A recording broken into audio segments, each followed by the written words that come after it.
estamos no mais um episódio do Psi Vidas e hoje a gente tem uma convidada mais do que especial, a doutora Liz, psiquiatra, e hoje o nosso tema é autismo. O que vocês precisam saber sobre autismo? Seja bem-vinda, doutora Liz. Obrigada. Conta pra gente um pouquinho, se apresenta para as pessoas te conhecerem um pouquinho.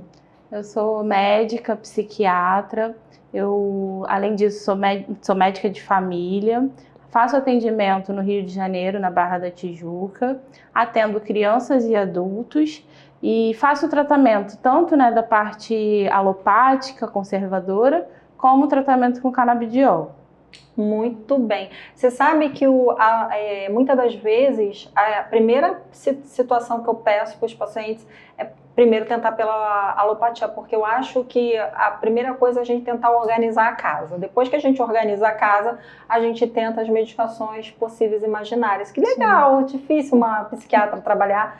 Tá vendo, gente? A sensibilidade é isso que é bacana da gente poder ver e conhecer. Primeiro que é da nossa região também, é uma especialista e está aqui para mostrar pra gente um pouquinho do seu conhecimento. Me conta um pouquinho por que te atraiu a alopatia? Então, a alopatia me atraiu porque eu acredito assim, que o paciente ele tem que ter uma opção, né? Ele tem que poder escolher o tratamento que ele quer fazer.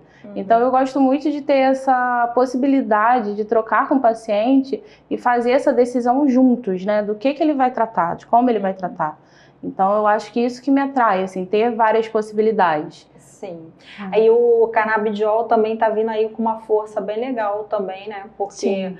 já é lá fora muito conhecida, aqui ainda tá bem devagar, mas já tá bem também, já começando as pessoas a ter um pouco mais de consciência de como ele vem tratando vários tipos de patologia, não só o autismo, como também borderline, bipolaridade, depressão também maior, muito ansiedade, a gente tem resultados muito positivos também. Sim. Né? Então, assim, são várias patologias que a gente consegue tratar, né? E às vezes é isso, né? Às vezes o paciente tem várias patologias, né? Sim. E aí com um medicamento, né? Com um canabidiol, a gente consegue tratar várias coisas. Então, isso também é interessante. Muito interessante isso que você falou, doutora Liz, porque assim, as pessoas têm muita tendência de achar que a gente tem uma patologia única. E muitas das vezes uma desencadeia a outra, né? Uma acaba puxando a outra. Por exemplo, o autismo, muitas das vezes ele não tem só autismo, ele tem um déficit de atenção, ele tem epilepsia, tem outros dados também por trás que a gente também desconhece ou apresenta que a gente tem lá na frente que tratar, né? Com certeza. Me conta um pouquinho, o que é o autismo no seu ponto de vista como psiquiatra? O autismo é um transtorno do neurodesenvolvimento que ele vai afetar a parte de comunicação, de linguagem social do paciente, e ele tem os fatores genéticos, né, fatores hereditários que podem estar presentes desenvolvendo esse quadro. Autismo tem cura? Então, essa pergunta eu acho que é um pouco polêmica, né? Bastante, já comecei logo com ela, já pulei para décima. Porque, assim, na minha concepção, o autismo não é uma doença em si, né? Também acho. Então, assim, é uma diferença, né? O cérebro funciona de uma maneira diferente, né? Sim. E aí, por eu achar, né? Por eu acreditar, né? E várias pessoas, vários cientistas acreditarem, né? Estudos que não é uma doença, a gente não consegue falar em cura, né? Porque como é que a gente vai falar em cura se não é doença? Se não é uma doença. Exatamente. É simplesmente a forma. Eu acho que ainda falta compreensão de uma sociedade para poder se adaptar também a forma como organiza o cérebro de um autista, né? Que eu acho assim, tem os pontos positivos e os negativos. Sim. Sempre vai ter sempre de um lado ou do outro. Como pessoas boas e ruins também tem esse ponto, também acredito nisso, né? Então, assim, equilibrar. Como é que se dá o diagnóstico? Qual é o primeiro momento que se identifica? Eu levei muito tempo também, porque como não é uma especialidade, não é uma coisa que eu tenho muita habilidade, nem muito conhecimento, posso deixar aqui como leiga também, nem atendo, porque não é uma área que eu realmente me aprofundei, então não tenho muito consciência de falar sobre isso. Mas eu levei muito tempo para entender que até em recém-nascido, né, a gente consegue ver. Isso eu tenho percebido de agora com leituras, mas assim, qual é o tempo mais assim que dá para ver legal que uma criança pode apresentar aquele quadro? Eu acredito que a partir dos 2 anos é mais fácil, assim, né? Sim. Da gente conseguir perceber os sintomas, mas é como você falou, né? Desde bebezinho, né? A gente já consegue ter sinais. Por exemplo, o bebê quando a mãe vai fazer o aleitamento, né, e tudo mais, a gente pode perceber se o bebê está tendo uma interação com ela, está olhando, né, como é que é isso, porque se tiver alguma coisa de diferente, isso pode ser um sinal, né, de autismo. Sim, o desviar do olhar, não se conectar, né? Exatamente.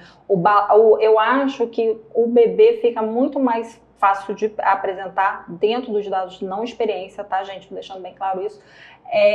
Eu acho que é quando é muito estereotipado, vem com aquelas ritmos repetidos. Flapping, né? Aquelas mãozinhas que ficam mexendo, balança né? O corpo que balança um pouco mais, então exatamente. Fica um pouco mais perceptível. Mas quando não interagir muito com os brinquedos, né? Não brincar de uma forma muito que a gente espera, né? Ser uma forma mais diferente. Sim. Né? Isso tudo acho que são os primeiros sinais, né? Mas eu acho que para a questão do diagnóstico, eu acho que o ideal é esperar até mais ou menos uns 2 anos para a gente poder conseguir fazer esse diagnóstico de uma maneira adequada. O autismo tem saído muito daquela configuração muito estereotipada também, né? Com certeza. A gente tem percebido que muita gente ficou sem diagnóstico e hoje está aparecendo tardio, um diagnóstico tardio, por falta de especialização e capacidade de pessoas, assim como eu, de ter se especializado nisso. Sim. O que eu percebo é que tem várias coisas muito sutis que passam muito despercebido. Sim, né? E quanto mais assim, quando é em adultos, por exemplo, né? O adulto ele tem muito uma característica de fazer masking, né? Que é mascarar muitos sintomas, né? Ele consegue se adaptando, né, à vida dentro de uma normalidade, vamos dizer assim, e consegue abafar muitos sintomas, né? Ou ficar com aquilo muito interno. Então, às vezes, você vai olhar a pessoa, você vai achar que ela não tem, né? Porque ela não tem aquela cara, vamos dizer assim, né? Que todo mundo acha que o autista tem que ter, né? Mas, na verdade, não, né? Então, acho que isso também acontece, né? Eu tive um paciente de 16 anos que ele já chegou diagnosticado com depressão maior e ele tentou até suicídio. E então ele já chegou medicado, ele chegou já com atendimento, passou um episódio muito difícil na escola. E ao longo do trabalho terapêutico eu percebia muito alguns sinais, a antissocialização, coisas muito sutis que pulavam aos meus olhos. Sim. E mesmo não tendo conhecimento, sempre apontando para a escola e a família. Até que todo mundo chegou a um acordo junto e achou que não teria porque foi procurar outro especialista. Uhum. E aí só se tornou um pouco mais fomentado o autismo ali quando ele troca de escola e aí ele não consegue se organizar de novo socialmente. Então, quer dizer, isso ele já estava com 17 para 18 anos e ele sofrendo porque ele não conseguia se socializar e a família não sabendo. Isso era um dos episódios que ele tinha, fora os outros. Uma depressão muito grande, ficar isolado, a questão de autoexigência, achar que exigia demais e, assim, ele não conseguia pensar emocionalmente em português, só em inglês. Então, isso também saltava muito os olhos. Então, você vê, são pequenos comportamentos, né? Que muitas das vezes se passa despercebido, às vezes, num consultório, porque não aparece. Sim, porque não fica em evidência, né? E às vezes o que tá naquele momento pode ser mais grave, vamos dizer assim, né? No caso, você falou a depressão, né? Então acaba que o médico, né, e etc., o psiquiatra ou o psicólogo foca muito naquilo ali que tá em evidência e deixa de ver esses detalhes, né? Sendo que esses detalhes são fundamentais, né? Sim, e muitas das vezes até a medicação atrapalha, porque mascara, né? É verdade. Principalmente o remédio da depressão, porque estabiliza a questão do sistema nervoso central dele, então você acaba não conseguindo perceber. Fica mais difícil. Acha que é natural um comportamento antissocial, ficar um pouco mais embotado ali dentro do mundinho dele. Então passa a ser natural uma coisa que teria que ser olhado com um olhar diferente. Aí é o que eu te falo, se entra com a alopatia, a gente consegue ver, né? Tá vendo o diferencial, gente? Por favor, primeiramente, quando vocês tiverem que procurar medicação, tenta primeiro, eu falo, existe sempre escalas, vai sempre nas escalas, não vai logo no primeiro, no último andar, vai tentando escalar por seu corpo se acostumar, né? E assim, é uma maneira da gente poder também entender, dentro de um tratamento, um contexto, tanto psiquiatra quanto psicólogo, de entender como é que seu corpo está respondendo, né? A todas essas demandas e as queixas que vocês têm. Me conta um pouquinho, o autismo pode ser tratado? Sim, pode ser tratado, né? Como a gente estava falando antes, né? A gente não fala em cura, porque não é doença, mas em questão de tratamento, né, da gente conseguir promover uma qualidade de vida para o paciente, né, ele conseguir ter uma vida mais dentro de uma funcionalidade, isso é muito importante, né. Então é importante que o paciente ele faça um tratamento multidisciplinar, né, que ele tenha o psicólogo, o psiquiatra, né, alguns pacientes vão precisar também de outros profissionais, tipo terapeuta ocupacional, fono, né. Então é importante que esse tratamento seja em conjunto, né, para poder ter uma qualidade de vida. Crianças que têm dificuldade de falar aos 2 anos, pode-se dizer que é um quadro de autismo? Ou não, precisa investigar, ou é mutismo? Pois é, uma boa pergunta, né? Precisa ser porque investigar. Parece que uma coisa está associada à outra, né? Sim. Muitas das vezes a gente acha que por não falar está aí, às vezes tem um mutismo que muitas vezes a gente... Às vezes não é isso, né? Às vezes também pode ser falta de estímulo, né? Então, assim, é importante investigar também não só o paciente, mas também a família, como a família está lidando com aquela criança, né? Em qual contexto que ele vive, né? Para poder a gente fazer esse diagnóstico, né? De fato. Então, mas é um sinal, é algo que a gente tem que ficar no sinal de alerta, né? Sim. Se a criança aos 2 anos não fala, é importante que você busque uma avaliação, né? Você pode até primeiro conversar com o pediatra, falar que você pensou, né, nessa questão do autismo, se pode ser, e aí o pediatra ele vai conseguir identificar e encaminhar se for preciso. Qual foi o caso assim que você teve mais dificuldade de perceber um autismo? Foi em adulto, criança? Qual foi um caso assim que desafiou a sua mente? Sempre a gente tem um, né? Sempre tem. Tem vários, aliás. Tem vários. Eu acho que em adultos é mais difícil por conta disso que eu falei, porque às vezes tem várias comorbidades, né, juntas, e às vezes é isso, o paciente ele faz esse masking, né, então até você conseguir conquistar a confiança, né, e para ele conseguir te falar realmente o que está acontecendo, porque, por exemplo, às vezes eu acho que eles têm um pouco de vergonha de falar que eles têm uma dificuldade social muito grande, né, ou por exemplo, que nunca teve um namorado, né. E aí eu acho que essa vergonha às vezes atrapalha também, né? Sim. Então, eu acho que os casos de adulto realmente é mais difícil, sabe? Até porque às vezes eles não entendem, né? Eles não aceitam, eles falam... Eles negam até os próprios sintomas que eles percebem, ignoram muitas das vezes, sim. né? É bem Tem difícil. dificuldade, né? De expressar isso, né? De falar, então... Eu acho que é mais difícil que em crianças. Em crianças, geralmente, a escola já dá um sinal. Sim. Ou alguém fica, né, com a criança mais frequente, os cuidadores. Aí eu acho que isso acaba sendo mais fácil de ser percebido. Muitas das vezes, a gente, quando adulto, a gente tem a tendência de mascarar, que nem a doutora falou, a questão dos sintomas. Eu não tenho nem vontade de namorar, então eu não tenho falta de namorar. Não, às vezes a sua falta de namorar muitas vezes tá por trás de uma patologia, seja ela um autismo, seja uma depressão, seja uma ansiedade, seja o que for. Às vezes está muito mais mascarado do que isso. O adulto, ele vai se programando, nosso cérebro é tão inteligente a ponto de mascarar todas as coisas e dar ordem. Eu até brinco assim, você tá feliz? Feliz por quê? O que te motivou a ser feliz? Aí a pessoa para e nada. Não, tem que ter alguma fonte de início, né? Sim. Como tem a fonte para desprazer também. Claro. Então, assim, mas como que a gente pensa tão rápido, alegria e tristeza... A gente não percebe, né? E vai rotulando, que eu falo. A gente vai dando codinome. Eu tô triste. Triste por quê? Não, aconteceu várias situações para você ficar triste. Não foi um episódio, assim. A gente não fica triste da noite pro dia, ou porque isso, quebrou. Não. Sim. Precisa tem uma de várias construção, né? Exato. E a gente tá tendo a tendência muito de reprimir esses sentimentos. É impressionante como que a gente cada vez mais está fazendo.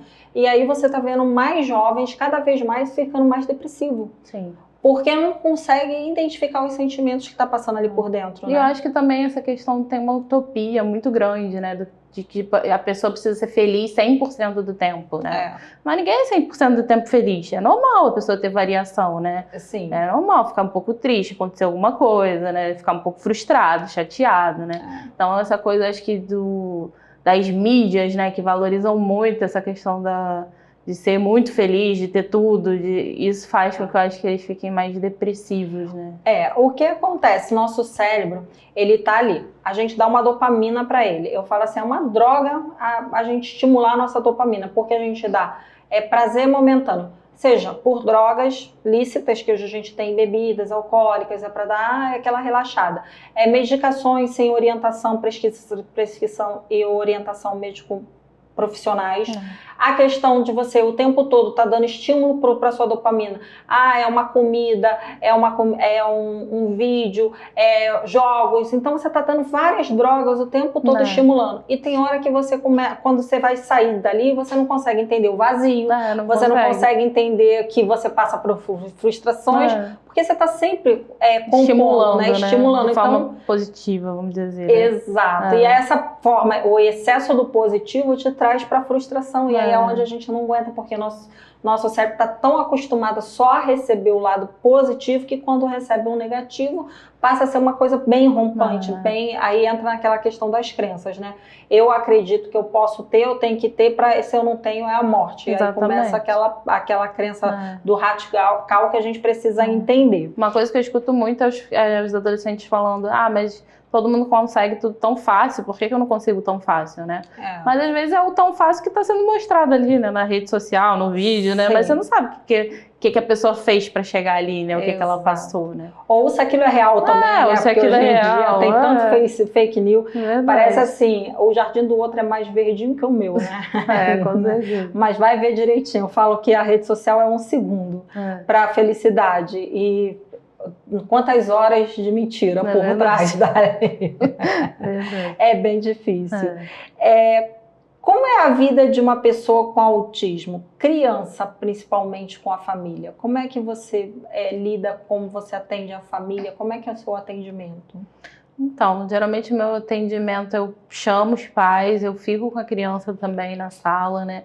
Eu coloco todos juntos.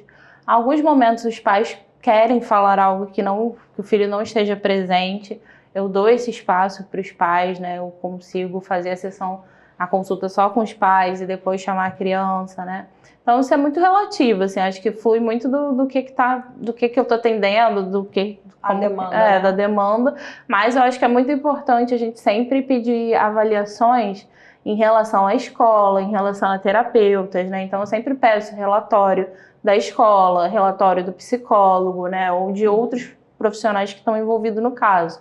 Né? Às vezes até peço o relatório, por exemplo, da babá, que não foi no consultório, mas fica com a criança o tempo todo. Então eu peço também dos avós, entendeu? Sim. Eu acho que é muito importante a gente ter um olhar assim mais amplo dessa criança do que só o olhar dos pais ou só um olhar do terapeuta, sabe? Uma coisa muito específica, né? O que a doutora Alice está falando é muito interessante, porque ao longo dos anos de atendimento, ela também já tem anos de estrada, que ela não quis falar, que ela é muito modéstia, entendeu? Mas ela também já está nesse ramo. É só a carinha de nova. Só a carinha, tá? Porque ela dorme formal, só queria dizer. Porque assim, o que a gente aprende ao longo do caminho? Que muitas das vezes, eu falo, todos os episódios eu tenho falado a mesma coisa, os doutores do Google. Os pais, por ansiedade em querer ajudar os filhos, muitas das vezes vai ali e ser especialista. Pegou 4 identificações, colocou no filho e rotulou o filho. Meu filho tem isso e chega lá com o PhD do diagnóstico do seu filho. Ainda fica chateado se você fala que não tem. Não porque você sabe menos do que eles. E aí o que acontece? Quando você pede a rede de apoio, que é babá, principalmente porque é uma pessoa que está do lado de fora e os sentimentos podem estar envolvidos, mas não tanto quanto dos pais. Avós, principalmente, eu acho que um psiquiatra é muito difícil você escutar, vocês vão ver vários podcasts meus aqui e vocês vão ver que esse cuidado são poucos. É isso que eu quero trazer para vocês, o diferencial de cada um aqui. E esse é um grande diferencial seu, parabéns, porque assim, é muito difícil um psiquiatra se comunicar com a família e é muito importante. E parece assim, quando a gente é da linha da terapia cognitiva comportamental, que isso desvalida isso. Pelo contrário, é muito mais enriquecedor, gente. Esse ponto de você olhar e saber onde está o conflito, querer arrumar primeiro aquele contexto, é muito mais interessante do que você começar pela criança em si, ou só os pais, porque você vai trabalhar no seu ponto cego. Sim. Você vai ter que dar um tiro muito alto no escuro, né? Com certeza. Então, assim, é muito mais fácil você procurar todas as redes. Isso é muito bacana, e é difícil a gente ver profissionais assim. Esse é um cuidado. esse conjunto, assim, né, de avaliações para poder chegar num diagnóstico. Mas também, assim, uma coisa que faz parte muito da minha rotina de atendimento é pedir avaliação neuropsicológica, né? Porque eu acho que a avaliação neuropsicológica, ela otimiza um pouco esse diagnóstico, né? Do que a gente só ficar acompanhando no consultório, né? E às vezes a gente pede os documentos, os pacientes não levam, né? Então, também tem isso. São umas gracinhas de vez em quando. Então, eu gosto sempre de pedir avaliação, né? Que é a neuropsicológica, que é feita, né, por um psicólogo, especialista. E aí a gente consegue ter um parâmetro através dos testes, né, que eles fazem, um parâmetro mais amplo, né? Então, eu acho bom. Mais direcionado ali para aquela situação. A neuro, ela é muito boa nesse sentido, cada vez mais tem crescido. Eu sou apaixonada, mas também é uma coisa que ainda não tive tempo de estudar. Mas eu digo assim, todo mundo deveria fazer uma avaliação com neuro. Eu acho que independente de qualquer patologia, teve algum tipo de dificuldade na vida, faça uma avaliação. Porque você começa a descobrir seus pontos também, como é que o seu cérebro funciona. Exatamente. E isso é muito bacana, né? Você consegue ver o seu QI, né? Você consegue ver se você tem ansiedade, depressão, outras patologias. Então, exato. Aquilo que você nega acaba aparecendo nos testes, porque a gente é extremamente... Não dá pra fingir.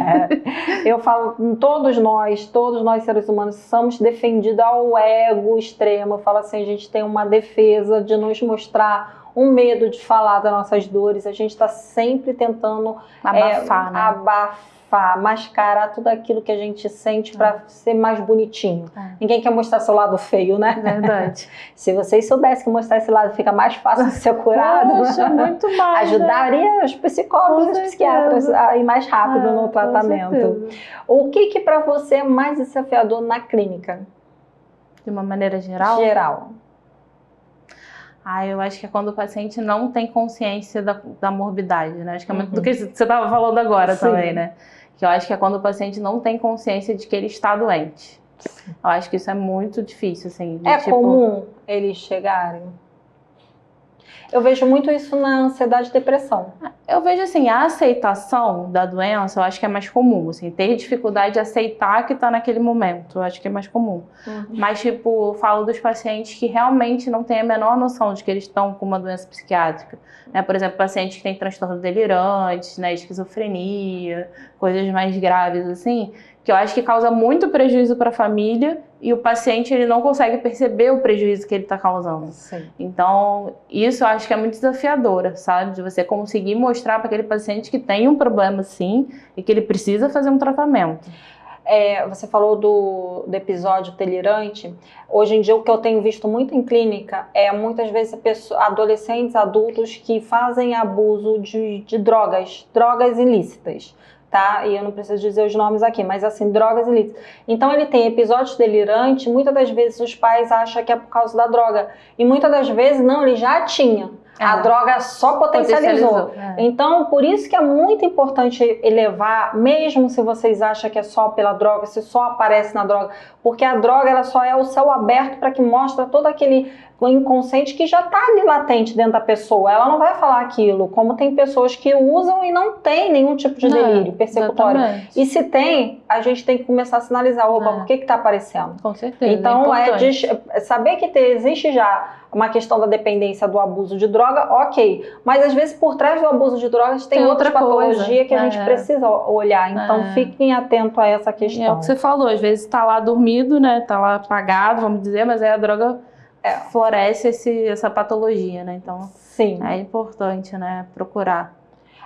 E assim, eu acho que a esquizofrenia ainda ela ainda muito pouco chegou na nossa clínica. Pela negação.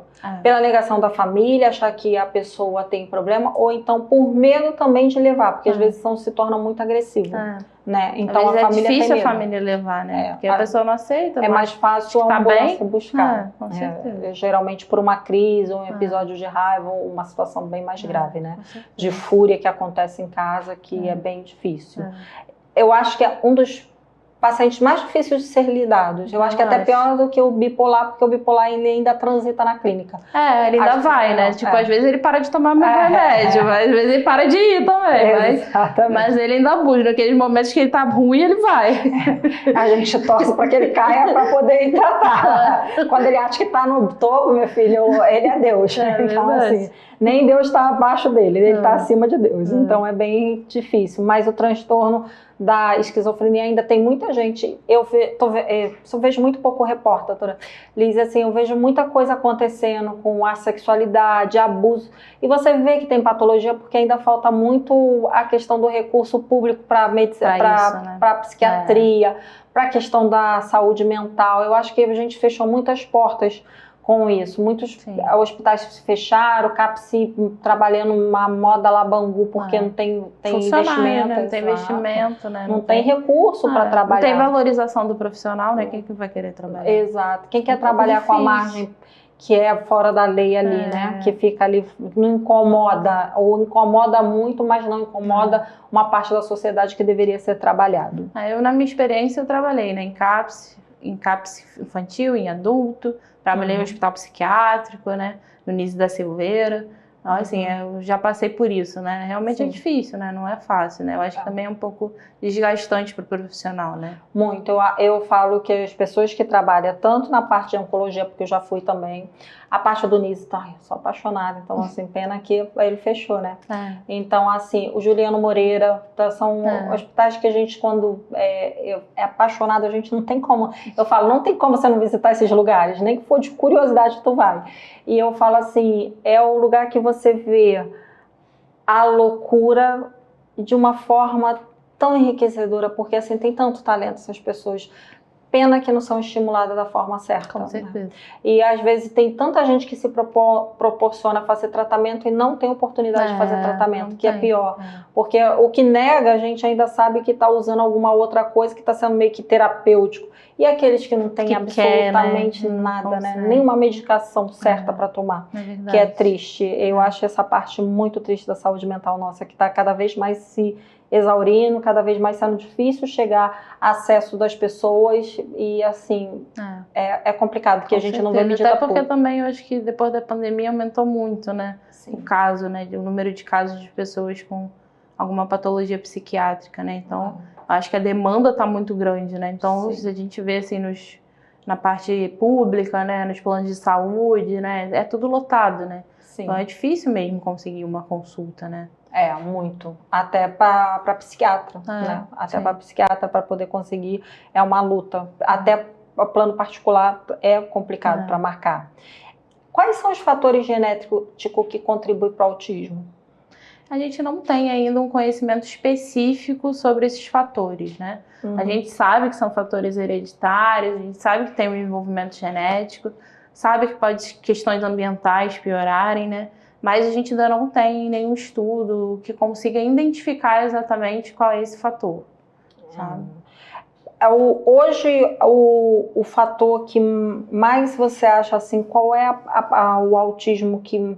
Existe graus para autismo? Sim. Como é que são esses graus? Você lembra todos? Antigamente, a gente classificava como leve, moderado e grave, né? Sim. Agora, de um tempo para cá, depois da mudança do DSM, do CID, a gente classifica como nível de suporte, né? Então, esse nível ele vai ter a ver com como que aquele paciente consegue se desenvolver de uma maneira independente, né? Como é que ele consegue se desenvolver nas atividades diárias. Então, hoje em dia, a gente tem o nível de suporte 1, 2 e 3. Né? O 3 é o mais grave, né? Geralmente são aqueles pacientes que precisam de uma dependência maior, que são averbais, né? Que tem uma limitação maior. E o grau 1 é o mais leve, que é o que tem menos acometimento.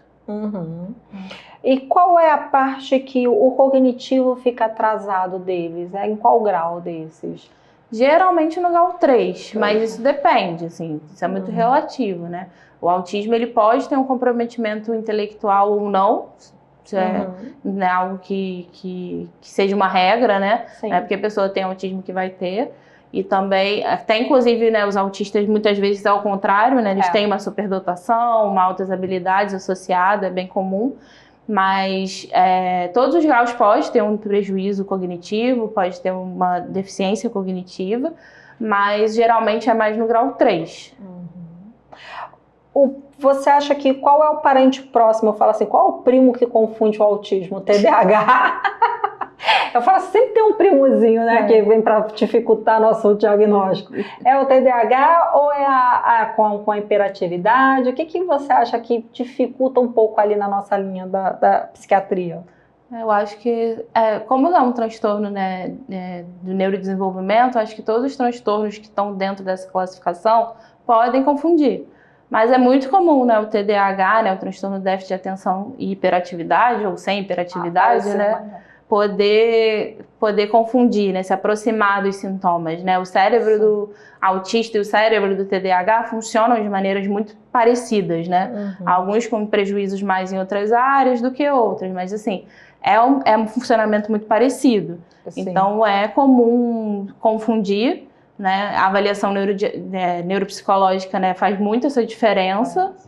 E às vezes até tem pacientes que têm comorbidade, né? Tem os dois, né? Tem transtorno de déficit de atenção e tem autismo. Sim. Isso pode acontecer, né? E aí os prejuízos para esse paciente vão ser um pouco maiores, né?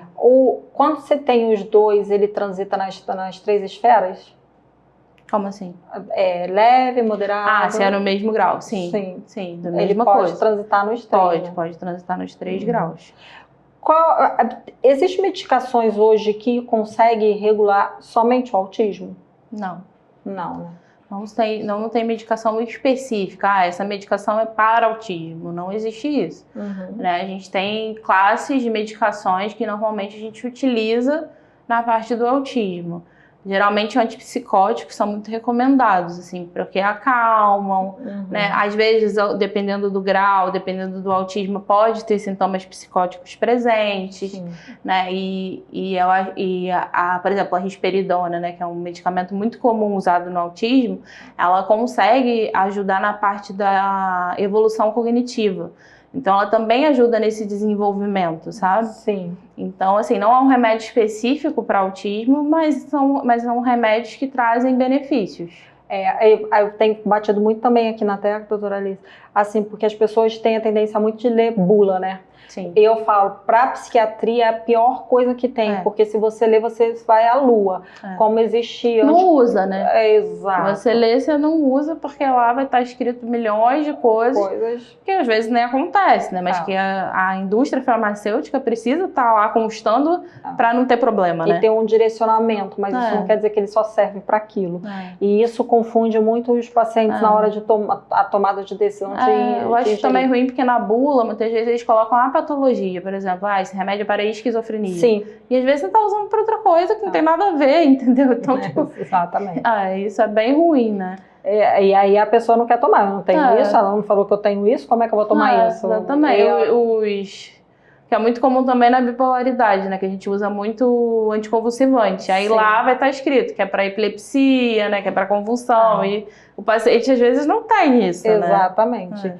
E nada mais para poder segurar, estabilizar ali a parte do humor, né? E aí ele não entende que faz servir. A questão, gente, é que muitas das vezes o que vocês não conseguem visualizar de estudo, a gente tem anos de estudo, principalmente psiquiatra, porque ele estuda afinco cada substância. Não é uma coisa que ele vai chegar, vai receitar para você porque tá novinho no mercado. Não, é porque ele sabe que dentro daquilo ali tem um resultado eficaz. Não só de estudos, né, científicos e da parte da literatura, mas também de estudos de você ver na prática, né, aquilo funcionando, né? Então acho que junta, né, esses dois e você acaba tendo uma experiência muito grande para poder fazer a prescrição correta, né? Sim. Agora, como pode ajudar uma criança, um adulto com autismo, em seu desenvolvimento social e emocional? O que você acha que pode ajudar? Eu sei que quem teria que estar respondendo isso sou eu, mas eu joguei para tu. Vou falar como que eu acho, né? Esse bate, eu acho que vai bater. Eu acho que assim, o que a gente pode fazer, que a gente deve fazer, é respeitar muitos limites, né? Entender que aquela pessoa funciona de uma maneira diferente da gente, né? Então tentar respeitar isso, tentar fazer com que aquela pessoa se sinta confortável, né? E acolhida. Eu acho que isso é muito importante, né? Os poucos casos que eu tive de autismo no meu consultório e de adolescente para adulto, o que mais a autocobrança da família, de querer ser uma coisa que eles não conseguiam dar conta. Então, assim, é uma coisa muito cruel.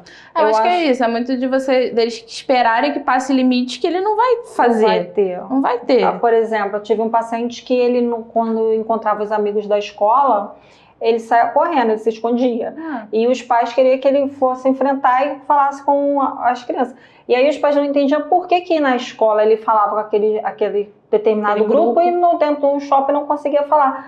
Porque o desenvolvimento dele naquele momento é de fuga. Sim. Ele não tem essa habilidade de socialização, ele tem dentro de uma coisa que ele criou. Aí aquela questão, são facetas que eles vão criando, não é uma coisa que ele ali é uma pessoa e ali ele é outra. Não, ali ele criou uma faceta para poder conseguir conviver. Lidar com aquilo, né? Porque são horas de estudo, eu falo, adolescente, criança, até a faixa de escolaridade, passa 90% do tempo em casa, na escola. Então eles têm que... Ali é onde eles criam todos os recursos. Eu acho que também, por exemplo, o shopping é um ambiente que às vezes tem muito estímulo. Sim. Né? Então não é só a questão dele socializar, né? São outras coisas que tem ali naquele ambiente que vai fazer com que ele queira sair dali, né? Exato. Então, de repente, um ambiente escolar, que é algo que ele já sabe como lidar, né? Que ele já vai com uma frequência, né? E tudo mais, né? Já é preparado de certa forma. É muito diferente, né? De um shopping. Sim. Agora, como é que é para os pais receberem o primeiro diagnóstico de autismo de uma criança? Eu acho que a gente tem dois polos. Eu acho que tem pais, assim, que é algo muito libertador, porque eles sofreram muito para chegar até aquele ponto, passaram por diversos profissionais, por diversos terapeutas, por diversos processos, exames, e aí eu acho que quando chega num diagnóstico, eu acho que às vezes dá um alívio, do tipo, agora eu sei o que ele tem, eu vou conseguir ajudar e tratar. Agora, em outros casos, eu acho que é o contrário, né? Em outros casos, eu acho que é tipo um choque, né? Sim. A pessoa não espera, principalmente quando é um autismo mais leve, né? Que a pessoa não espera que é isso, né? Sim. Os pais acham que é outro diagnóstico, né? E aí, quando você chega com esse diagnóstico, às vezes é um pouco frustrante, né? Até porque a gente tem aquela questão os pais que não esperam isso, eles não procuraram sobre isso. Sim. Então, eles têm uma ideia estereotipada do autismo, né? Exato. Eles vão achar que o filho não vai conseguir evoluir, crescer, ter um trabalho, socializar e etc, né? Ter uma vida um pouco mais normal. Agora, aqueles pais, né, que já esperam isso, eu acho que eles já procuram, então eles já entendem, né, como funciona. Eu atendi um caso que os pais choravam muito e negavam. E aí saíram muito revoltados, com todo o direito deles. Eu até falei que era um direito deles procurarem outros profissionais. Rodou, até descobrir. E assim, começaram a tratar como TDAH, mas assim, o TDAH já tinha mesmo. Era uma coisa ali que era muito latente, mas tinha algo por trás. E aí, quando chega o diagnóstico, aí volta para o consultório, só que eu não atendo. Então, assim, eu tenho que mandar de novo para outro lugar. Não, porque você foi a primeira a falar. E eu não aceitava. Por quê? Porque é aquela questão do ideal também. Eu tenho um filho, eu não preparei para ter. E são tão sutis, às vezes, porque parece tanto uma imperatividade. É por isso que eu brinco sobre ser primo, que parece que confunde muito. Porque... E é engraçado, doutora, se a gente for parar para pensar, porque assim, eu aceito que meu filho seja um TDAH, mas um autismo não. E assim, qual a diferença? O cérebro funciona quase da mesma forma, se for parar para pensar. A única coisa é que o autismo ainda tem as partes muito mais graves e que às vezes é estereotipado, que as pessoas colocam aquela estereotipia, mas se for parar para pensar, tudo que for diferente sendo estimulado, vai longe, exatamente. Até o déficit do intelecto, muitas das vezes, muito estimulado, eles conseguem reconectar muito mais rápido do que para quem já tem, precisa aprender. Sim. Eu falo, quanto mais conhecimento a gente tem, mais ignorante a gente fica para aprender, porque a gente é teimoso. Agora, quanto mais ignorante a gente é, mais a gente aprende. É verdade, com certeza. É mais fácil, né, da gente absorver, né? Eu falo, é muito mais fácil você treinar uma pessoa que não sabe do que uma pessoa cheia de vícios. Já sabe, né? Exatamente. Porque você acaba tendo que trabalhar os vícios das pessoas. Então, isso é muito importante. As pessoas entenderem o seguinte, não é um diagnóstico que define a vida do seu filho, não vai ser.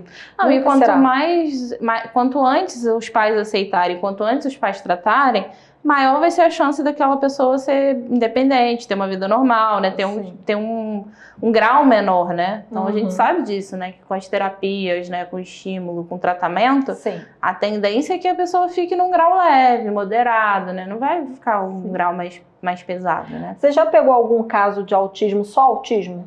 Porque até agora eu ainda não peguei. Esse só autismo eu ainda não conheci, não fui apresentada.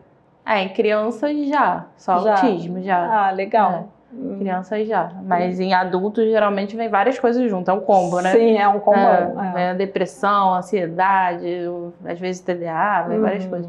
Mas em crianças já tive alguns diagnósticos de só autismo. Só autismo, viu, gente? Que legal a troca. Mas assim, a minha experiência com isso é maior, né? Então acho que a gente já vem naquele nicho já, né, de várias pessoas, né, nisso. Né? Como não é um nicho meu, não consigo nem...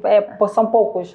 Em 10 anos eu acho que foram uns 5 pacientes, não foram muito. Em 10 não, pode ser 7. Acaba que eu tenho um contato maior, né? Então é mais fácil, né? E o que te fez levar para o autismo? O que te apaixonou no autismo? Me conta.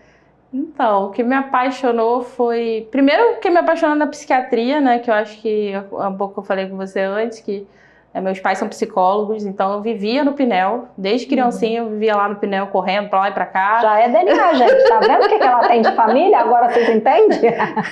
Aí eu ficava lá e tinha esse contato, né, com os internos, né? Antigamente tinha aqueles moradores, né? Então eles ficavam, né? Eles ficavam lá. Então eu pequenininha...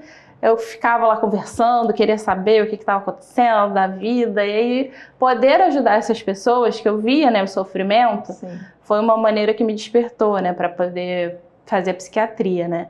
E aí, depois, em relação ao autismo, foi realmente eu começar a ter alguns pacientes com essa característica, né, com esse diagnóstico. E eu vi o quanto eles são encantadores, assim, né, o quanto eles são acolhedores, o quanto eles são... Então, assim... Isso foi o que me fez me apaixonar, sabe? Poder estar mais em contato com essas pessoas. Você sabe que eu atendo criança e eu não tenho um nível de apego tão grande na hora de fazer da alta, né? Sim. E o autismo, todos eles eu tive muita dificuldade, porque eles, por ser muito estereotipado ainda na rua, que eles não se socializam, vocês não têm noção como eles se socializam quando eles gostam da pessoa. É verdade. E é de uma interação muito grande, eles te escutam, coisas que nunca vai escutar uma pessoa saudável, no natural, vai passar por aqui, vai passar por ali. Eles levam afinco. Então é de um encanto para nossas respostas de trabalho, vem com tantas soluções que a gente fica encantado. E eu acho que eu não tenho maturidade para soltar eles.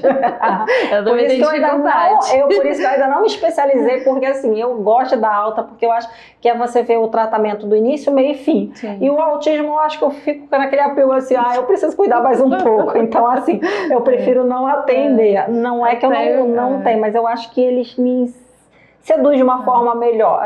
Eu tenho muito carinho, assim, pelos meus pacientes, né? De uma maneira geral, mas os autistas eu acho que são... E ver crescer. Ver criança daqui a pouco. Nossa, é muito legal. Porque ela já tá nessa fase também, tá, gente? Ela tem carinha de novinha, mas não é isso não. Eu já sei do tamanho da estrada dela. Eu tenho um paciente que eu atendo acho que desde 10 anos. Acho que 10 anos. Ele agora fez 18. Ele é um autista grave, assim, ele é averbal. Nossa, a evolução é maravilhoso. Sim. Assim, e a gratidão, né, dos pais, né, de você ter podido ajudar. Ele agora, né, tem uma vida com uma qualidade muito melhor, né? Ele era um paciente muito grave. Ele era um paciente que se jogava no chão, batia a cabeça. Tipo, ele tava normal aqui, do nada ele caía, se jogava, batia a cabeça o dia inteiro. Tipo, ficava pra lá e pra cá, não conseguia ficar parado. Tipo, era muito grave, sabe? E eu ter conseguido ajudar eles é de uma gratidão, assim. Eu falo, não tem dinheiro no mundo que paga o retorno de um bom atendimento nosso. Eu falo, uma coisa que... Porque o trabalho do psiquiatra, do psicólogo, ela é filha, ela sabe muito bem disso, psicólogo também, não só como psiquiatra, é muito invisível. Nosso trabalho não é muito enaltecido, né? Até porque a gente tem que entender que o processo é do paciente. Mas é muito gratificante quando eu falo assim, a gente é essa linha do tempo que ajuda vocês a caminharem, mas a gente fica muito fora de evidência disso. mas a gente sabe quando o paciente entra, quando ele tem um resultado e quando ele tem um final. Sim. Então isso é muito gratificante. Isso é o que muitas das vezes faz a gente estar cansado e falar assim, putz, fazer vou continuar, né? Com certeza. Eu vou jogar pro alto, não, isso daqui me fez voltar, né? Faz a gente voltar pro nosso eixo. Que pena que a gente ainda não tem esse reconhecimento, ainda se tem muita vergonha, né? Muito. Porque psiquiatria e psicologia é coisa de maluco ainda, né? Ainda tem um estigma por trás. Infelizmente, né? Acho que a pandemia veio um pouquinho para quebrar isso, né? Porque quem é que hoje em dia não precisa de um psiquiatra, né? De um psicólogo, né? Um pouco, todo mundo acho que precisa. Eu acho que já saiu da maternidade, já tinha que... A primeira consulta não é pediatra, entendeu? Vamos especializar um pouquinho mais para as crianças já começar a sair um pouquinho mais na normalidade. O que eu vejo também muito hoje, a gente brincando, mas a família, né? Como que a família também tem o poder de organizar e desorganizar, de negar e de ajudar, né? Sim, existe muito a família que também não acredita, ou então não faz aquele papel fundamental, tá ali, vamos deixar. Eu vejo muita questão da medicação, por exemplo, o carnabidiol, quando a gente usa, tomou 2 meses, não fez efeito, não vai fazer, o seu organismo precisa se adaptar, tudo é um corpo estranho dentro da gente, e aí vocês querem resultado rápido, uma alimentação que se muda, uma coisa, paulatinamente, seu organismo não vai responder que nem um remédio de dor de cabeça, tomou agora, parou, não vai ser igual. É um processo, né? Eu acho que o tratamento é um processo, né? Eu sempre falo isso assim para os meus pacientes, que é isso, a cada dia você vai melhorar um pouquinho, a cada dia você vai ver um pouquinho, né? E você tem que valorizar esse pouquinho, né? Porque isso é o que está fazendo diferença. Às vezes eu falo assim, você ficou, sei lá, 10 anos em depressão, você quer chegar no consultório e quer que um dia resolva. Não vai resolver, né? Exato. Você precisa agora de um outro processo de tratamento, né? E às vezes é muito mais demorado do que um mês, gente. Às vezes fala 7 dias, seu organismo começa a se adaptar com o corpo estranho que está entrando. Depois é toda uma outra dinâmica que tem por trás, que assim, é a questão, o seu organismo está respondendo bem, não está respondendo bem, é a dosagem que tem que regular, não tem que regular, ou então a gente troca a medicação, né, que nem, tem que trocar porque aquela medicação não fez a eficácia total. Então, até você entrar nesse todo, é um ponto de estudo e as pessoas têm que entender que precisa desse tempo para poder... Precisa do tempo, precisa do retorno, precisa que use o remedicamento ou canabidiol que seja da forma que é prescrito, passado, né? Então, assim, é importante esse conjunto todo, né? Porque às vezes o paciente, você passa e ele quer usar do jeito que ele quer, né? E aí realmente não vai ver resultado, não tem como. Eu falo, o psiquiatra, ele é responsável por prescrever, da boca para dentro, que é responsável é você. A gente não faz milagre, e assim, psicólogo trabalha com comportamento, mudança de comportamentos e hábitos ali que a gente tem irregulares. Se você não tem um passo sempre do desconforto, você também não vai conseguir. Então, assim, não depende muito mais, por isso que a gente acaba ficando muito que invisível, porque depende muito mais de vocês do que da gente. Com certeza. Né? Até a medicação, né? Às vezes gera um desconforto no início, né? E aí você vai ter que lidar com aquele desconforto para poder passar e ela fazer o efeito positivo. O autismo geralmente tem dificuldade em tomar um remédio? Em aceitar? Ou isso você ainda não percebeu? Eu acho que eu não vejo muito. Acho que eles seguem bem o tratamento, assim, quando... eu vejo muita disciplina neles. Eu acho que eles são bem disciplinados nisso, né? Até porque eu acho que eles esperam muito uma melhora, né? Sim. Então, geralmente, eles seguem de forma mais correta, assim, o tratamento. A rede de apoio familiar, quando acompanha junto, você vê o resultado melhor? Com certeza. Não tem nem dúvida, né? É fundamental. A família aceitar, o paciente aceitar, a escola interagir, saber, a escola saber, né? Eu acho que, assim, de todas as patologias, eu acho que os pacientes eles têm uma melhora muito grande a partir do momento que eles aceitam que eles têm. Sim. Né? Agora, o que eu quero deixar de recado para vocês é o seguinte, quando vocês tiverem uma criança, seja criança ou adulto, mas uma criança principalmente, que for a um psiquiatra, ou um neuropsiquiatra, ou qualquer médico que não olhar para um contexto total, pensa 2 vezes, repensa e vai em outro. Por quê? Porque eu acho isso fundamental. Às vezes o que você leva, os pais levam, está muito impregnado daquilo que eles estão sentindo, daquilo que eles percebem e pega aquilo dali como se fosse a coisa mais crucial e às vezes aquilo é o menos importante pra gente. Sim. Então essa rede de apoio faz com que a gente equilibre e é muito difícil, Liz, é muito difícil ver pessoas assim como você cuidando da família. Sim. Entendeu? É muito difícil mesmo você ver esse cuidado de pessoas falar assim, eu vou olhar para essa rede de apoio, eu vou olhar para uma babá assim, porque ela tem esse valor ali de empoderamento, de poder dizer para você o que está acontecendo, muitas das vezes muito melhor do que a família, que está ali naquele confusão. Corre, né, com trabalho, com milhões de coisas na vida, né? Exato. Então é importante, sim, com certeza, né? O que você tem assim de mais difícil na sua clínica sem ser a esquizofrenia e o autismo? O que hoje para você também fica assim meio que balançada para dar diagnóstico? Para dar diagnóstico? Acho que o autismo em adulto a gente precisa de ter consultas com mais frequência, né? Ter um tempo de período ali mais acompanhando, né? Ou fazer o exame, né? Eu acho que tem essa dificuldade, mas que é algo que a gente, sabendo que o paciente colaborando e a gente pedindo os exames certos, né? Fazendo certo, a gente consegue chegar nesse diagnóstico.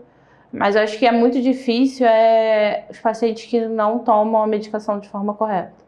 Sim. Acho que isso é uma dificuldade muito grande, assim. E às vezes a pessoa acha que se ela tomar 2, 3 comprimidos, ela vai ficar melhor do que tomando um, que foi o que eu passei. Sim. Né? Então, acho que isso é... Ou também aquele que eu falo assim, uma das coisas que eu tenho muita dificuldade como psicólogo, e a gente tem que aí eu trabalho a análise do comportamento, é as mentiras, muitas das vezes. Não, já tomei. Não fez efeito nenhum. Como assim? Tem que fazer pelo menos um efeito. Não, ou então também tem aqueles que tomam um mês, aí param um mês e vai no seu consultório daqui a um mês. Então, assim, tipo, o remédio já não tá mais fazendo efeito. Óbvio que você não vai estar bem. E nem fez efeito. Nem fez. Então, assim, é muito complicado isso.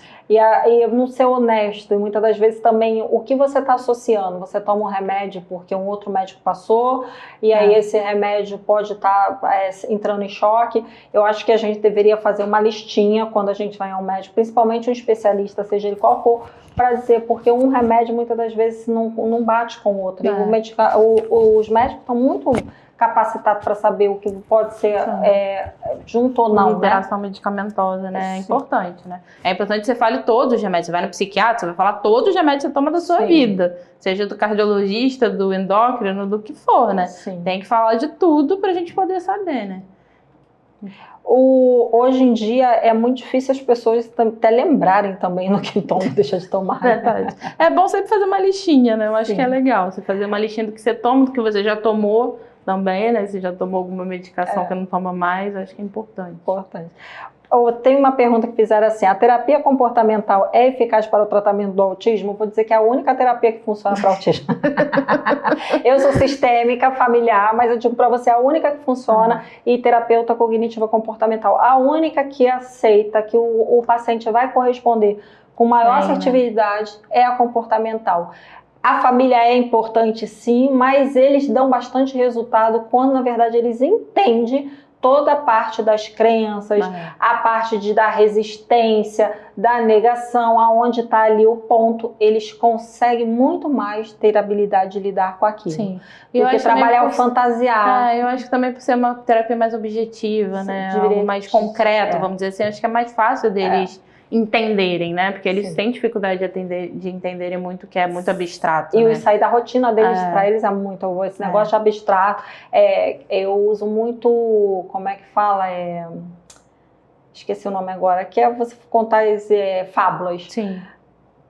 Paciente autista, você pode contar. Tá falando? Exatamente. Aí tu ainda sai como uma burra, a mais burra de todas, tá? Não vem colocar fábulas pra ela. O que você tá falando? Pegadinha, trocadilho. Não consegue, não tem. É tudo muito literal, né? Você falou uma coisa literal, daquele apregou. Jeito. Outra coisa que às vezes você vê que é tão sutil, o paciente fala assim, ou os pais falam assim, eu sei porque só foi adolescente. Olha, hoje a gente vai sair daqui, vai passar na sua avó e depois vai ao mercado e vai vir embora. Aí vai pra casa da avó, chegou lá, tem mais não sei quantos tios, vou levar os tios em casa. Como assim? Você vai levar? Acabou, surtou. Ali ele surta. Tem crise. Tem crise. E aí os pais são mal educados, ele é muito antissocial, ele só pensa no jogo dele. Não, às vezes é a organização do cérebro dele que não acredita naquilo que você tá falando, porque você deu um comando pra ele e ele vai executar aquele comando. Então é preciso falar uma linguagem muito clara, né? Muito clara, muito objetiva, né? E falar mesmo, né, as coisas, né? Vai ser vai ser desse jeito, daquele jeito. Aí... Agora você vê o maior desafio, né, papais e mamães que estão aí assistindo, porque assim, a gente quer ser tão claro e objetivo, mas quando a gente mascara tudo. A gente justifica tudo, a gente quer dar codinomes para tudo, então assim, a gente não consegue ter essa fala, né, tão cognitiva. Eu falo, se a gente tivesse contato com mais autistas, a gente ia aprender a ser um pouco mais lapidado. Porque eu falo assim, eles ensinam a gente a ser claros, a ser mais objetivo. A gente quer, eu falo assim, enfeitar muitas coisas e vai muito para o abstrato. E o abstrato não faz com que a gente mentir, né? Eles não caem nisso, né? Não. Eu lembro que teve uma vez que o paciente estava no consultório com a mãe, acho que tinha uns 10 anos, mais ou menos. Aí a mãe começou a contar da história, ela estava vivendo, tipo, outras questões que estavam gerando sofrimento, ela começou a chorar.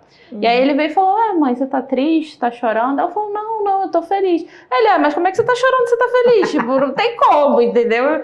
Tipo, não consegue entender que naquele momento você tá chorando, você tá contando algo, mas tipo, no geral, você tá feliz, né? Tipo, ou eu tô difícil. emocionada. Como você tá emocionada? Tô emocionada. Se você tá chorando, é óbvio que você tá triste, é óbvio. Mamãe tá, aí se você tem um pouco de coisa, não, mamãe tá triste porque tá lembrando de um episódio que ela passou. Tô feliz, como assim? Meu cérebro não conseguiu pegar, né? E aí você fala, quem tá certo, quem tá errado? Por isso que eu acho encantador a parte do autismo, quando ele tem essas sacadas, assim. Eles são muito... Eu uso franja, né? Então minha sobrancelha sobe. Eles são ao ponto de me imitar. Ele fica assim, ó. Eu já tô até vendo tua cara, já falei que você não gostou. Por que você não viu que eu não gostei? Sua sobrancelha levantou. Como assim? Você nem percebeu. Nem eu tô percebendo como é que você tá percebendo. O quanto que eles veem isso daqui, nossas expressões, como que fala por eles, né? E quanto que isso significa, né? Se você tá rindo, você tá feliz, você tá chorando, você tá triste, você tá cara de emburrada, eles vão achar que você tá emburrado. Então, tipo, é muito assim, né? O que faz a genética ser diferente do autismo, você sabe? Eu acho que a gente ainda não tem, assim, como esse saber. Status, né? Eu acho que a gente ainda não tem. Se o XYZ, o que acontece ali. Não, a gente não consegue saber ainda. A gente sabe que tem uma alteração, mas a gente não sabe o que exatamente. Ainda é genético? Ainda? Sim, é genético. Se tiver uma criança, geralmente tem um avô, um pai ou um tio por trás? Ou só pai e avós? Não, pode ter alguém da família, de uma maneira geral. Pode ser tio, pode ser alguém mais distante, né? Ou, sei lá, travou, sei lá, que você nem sabe que tinha autismo, entendeu? Sim. E tinha, né? Então, sim, geralmente tem. TDAH geralmente é mais perto, assim. Geralmente o pai ou a mãe tem. Geralmente sim. Eu atendi uma mãe muito inteligente, ela era da Bahia, mas ficou muito pouco tempo daqui. E ela tinha autismo e o filho também, mas o filho foi diagnosticado muito rápido na escola e ela não aceitava. Mas assim, ela tinha uma habilidade funcional muito grande, ela não se percebia. A única coisa que ela percebia é que ela era isolada. Sim. E negou, tá? Eu não sei se foi tratar depois, mas assim, o quanto que nega. Isso é muito comum no consultório. Tipo, as crianças vêm, aí faz o diagnóstico de transtorno de déficit de atenção ou de autismo. Aí o pai começa, ou a mãe começa a falar, mas eu acho que eu sou parecido, né? Acho que talvez. Eu falo, vamos ver. Aí acaba que eu fecho o diagnóstico do pai ou da mãe. É um combo, tá vendo, gente? Já resolve o problema de todos. Isso acontece bastante. Bastante, né? Principalmente nessas áreas. A bipolaridade também. Né? Também. Eu acho que uma das coisas que também a gente confunde muito ainda no consultório, confunde não, é traços muito sutis que separam um do outro. É o borderline com bipolaridade, Sim. Porque é uma coisa da outra que difere e muitas das vezes, se não tiver aquelas discrepâncias muito grandes, você não consegue difícil. ver. É um diagnóstico difícil. Né? Tem que acompanhar muito a vida do paciente para você saber, né, essa diferença. E também, o que é muito também que confunde muito é a bipolaridade com o transtorno do déficit de atenção e hiperatividade. Porque no transtorno do déficit de atenção tem muita oscilação de humor. Então, às vezes, os médicos identificam isso como uma bipolaridade. Né? Então, tem muitos pacientes que chegam no consultório com esse diagnóstico, e aí eu vejo, faço avaliação, faço acompanhamento e vejo que não é, que é realmente um TDAH. Você já pegou bipolar e autismo junto, assim, os dois quadros?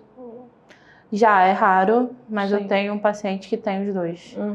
Mas acho que só tem um, assim, de todos. Sim, é porque é difícil, uma coisa acaba mascarando a outra ali de alguma forma, Sim, né? É bem difícil. É difícil fazer esse diagnóstico, mas como ele era muito marcado, assim, as questões das crises bipolares, foi um pouco mais fácil, né?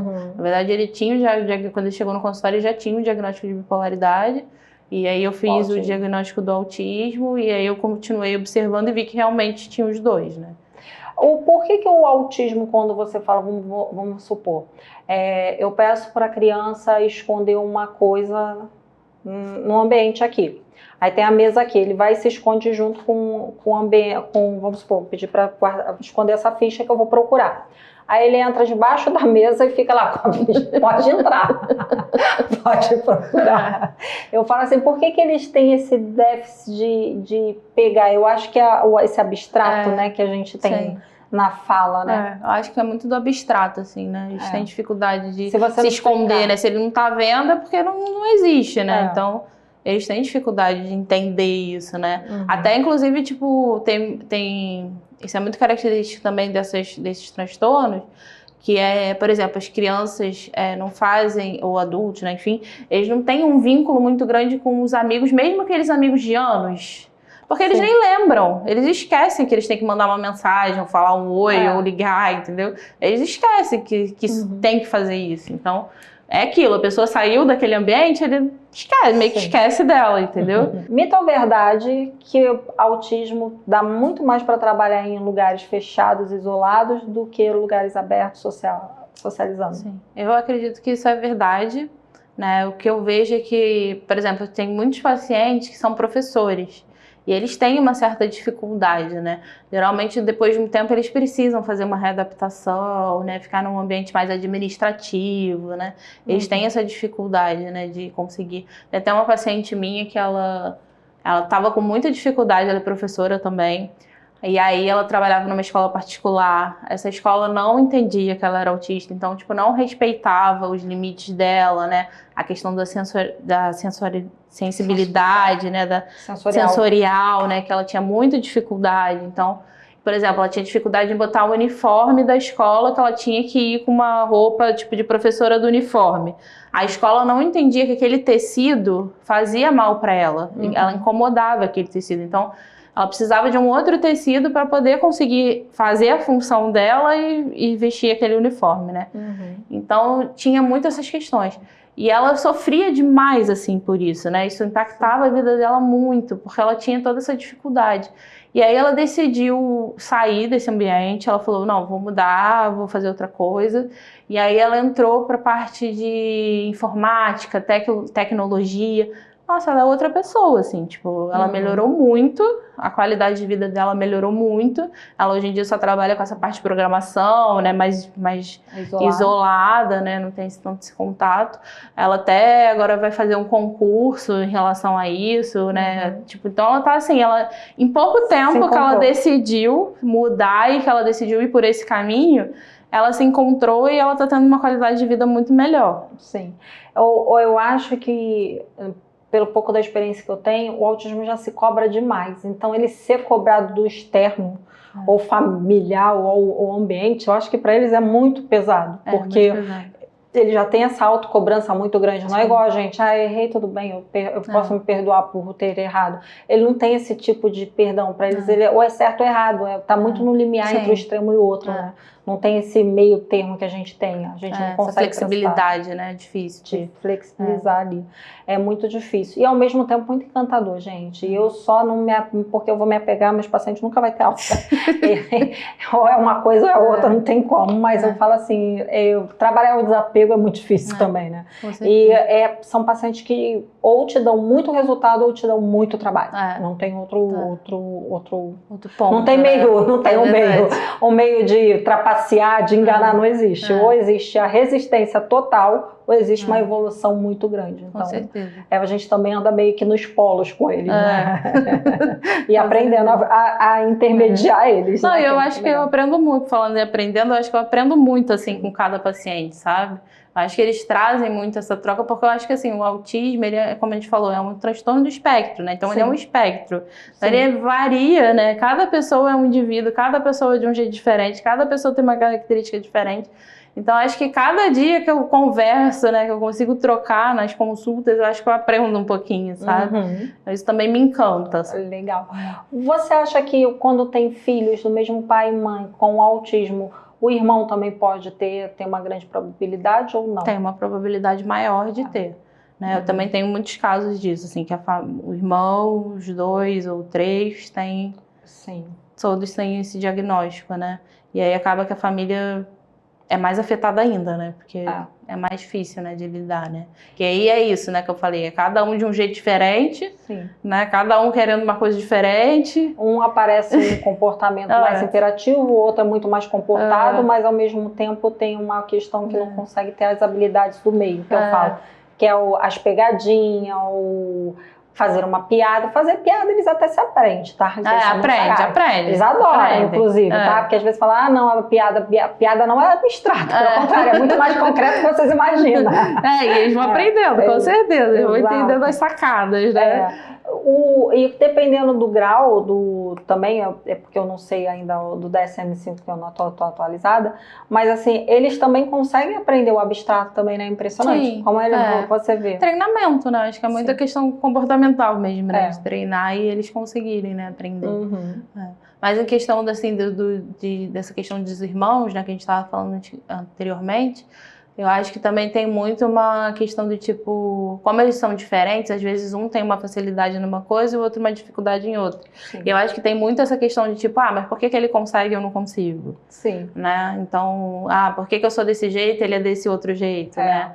Então, acho que tem muito isso. Por que eu compreendo uma coisa e ele não compreende aquilo? Aí começa a achar que um tem e o outro não tem. Mas esses questionamentos, assim, né? Entre a família, né? Geralmente, tem alguma coisa a ver com o sexo? Você é o pai ou a mãe ou não? Não importa? Não importa. Da parte genética, não. Não o autismo ele é mais frequente em meninos, né? Não sei se essa frequência era porque antigamente era mais fácil, assim, né, de ser diagnosticado, né? Porque a gente vê também muito em meninas, né? Mas na parte científica e tudo, né, o grau, a probabilidade de se ter autismo é maior em meninos. Interessante essa parte, Eu só tive uma menina também. Nesses anos todos, eu só uma. E assim, mesmo assim, foi aquela que rodou para poder ter o diagnóstico. Mas o dela era bem mais comprometido. Era aquela que parecia bastante. Sim, mais evidência. Ou era um grau 2 ali, ou 3. Eu tive uma pessoa que falou que teve 17 subtipos dentro. Ela até explicou todos eles, mas agora eu nem lembro realmente direito. Dentro do autismo. E aí aquilo me chamou a atenção. Que subtipos são esses? Tem vários. Tem vários mesmo? Tem vários mesmo. Tem desatento, tem imperativo, tem misto, né? Que tem várias questões. Eu não sei te falar os 17 de cabeça. Eu sei nem 3, já aprendi 3.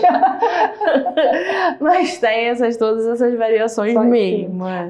E aonde que é a neuro que identifica mais esses aspectos, todas essas separações? Ou como é que a gente consegue fazer essa avaliação? Mais avaliação neuropsicológica. É ver conseguir caracterizar melhor as deficiências, né? Que a pessoa tem. Qual a diferença do neuropsicológico para o neuropsiquiatra? Eu não sei. O neuropsiquiatra é médico, né? Geralmente ele é médico, ele fez a especialização de neuro... Às vezes ele é os dois, né? Neurologista e psiquiatra. Aí chama de neuropsiquiatra, entendeu? Porque ele faz as duas partes, né? O neuropsicólogo é um psicólogo. Sim. E aí ele fez uma pós-graduação para poder trabalhar com essa parte. O neuropsiquiatra não faz as avaliações do neuropsicólogo? Não faz. É diferente. É diferente. Né? Isso. O neuropsiquiatra é como se fosse um psiquiatra. Ele vai medicar, mas ele olha pelo olhar da neuropsicologia. Né? Além dele trabalhar essa parte da psiquiatria, ele também trabalha com a parte de neurologia. Entendeu? Interessante. Às vezes, tipo, eu trabalho um pouco, geralmente eu peço exames, né? Eu peço eletroencefalograma, né? Às vezes, dependendo do caso, ressonância, tomografia. Mas, normalmente, quando dá alguma coisa alterada, eu encaminho para o neurologista. A não ser que seja algo mais leve, né? Existe algum exame que possa diagnosticar o autismo? Específico, não. Mas tem alguns que dão sinais, né? Por exemplo, o eletroencefalograma, se tiver alguma alteração, já é um sinal. O PAC, não sei se você sabe, o exame de processamento auditivo central, né? Que é um exame que mostra como que o seu cérebro está captando aquilo que você está ouvindo, se é de forma correta, adequada ou não. Legal. Isso pode ter alteração. O PAC se faz como? Quem fono, fonoaudiólogo. É um exame, né? Tipo uma audiometria, parece, né? Ali dentro. Legal.